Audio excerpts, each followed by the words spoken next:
আসসালামু আলাইকুম। এই গাড়িটা হচ্ছে টয়োটা প্রিমিও 2012 মডেল। এই গাড়িটার সমস্যা হচ্ছে গিয়ার বক্সের ইস্যু। গিয়ার বক্স সামনেও যায় না, পিছনেও যায় না এবং গিয়ার বক্স থেকে অ্যাবনরমাল নয়েজ আসে। তো এই সমস্যাটি নিয়ে গাড়িটা আমাদের ওয়ার্কশপে আসলো। আমরা গিয়ার বক্সটা খুললাম, ভিতরে যে সমস্যা ছিল সেই পার্টসগুলো আমরা চেঞ্জ করলাম। বিশেষ করে এটার clutch plate, pressure plate, oil pump এবং ভ্যালভ বডি এগুলো সবই ড্যামেজ। সো এই পার্টসগুলো আমরা চেঞ্জ করে দিচ্ছি।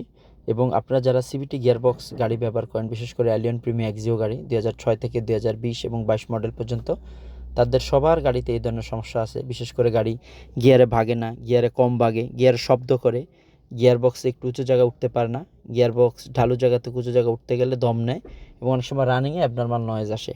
এই সমস্ত সমস্যাগুলো আমরা সঠিকভাবে ফয়সাল কার সলিউশন সমাধান করে দিয়ে থাকি এবং এগুলা 6 মাসের গ্যারান্টি সহকারে এই ধরনের সিভিটি গিয়ারবক্স কাজ করি। আমরা নট অনলি সিভিটি, মাল্টি গিয়ারের সমস্যার সমাধান করে থাকি। তাই আপনার শখের গাড়ির গিয়ারবক্সের যে কোনো সমস্যা চলে আসুন ফয়সাল কার সলিউশনে, ইনশাআল্লাহ 100% সঠিক সমাধান পাবেন।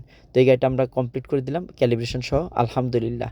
তাই আপনারা নিশ্চিন্তে নির্বিঘ্নে চলে আসুন আমাদের ওয়ার্কশপে, ইনশাআল্লাহ সঠিক সার্ভিস এবং সঠিক সমাধান পাবেন। ধন্যবাদ সবাইকে। আসসালামু আলাইকুম ওয়া রাহমাতুল্লাহি ওয়া বারাকাতুহু।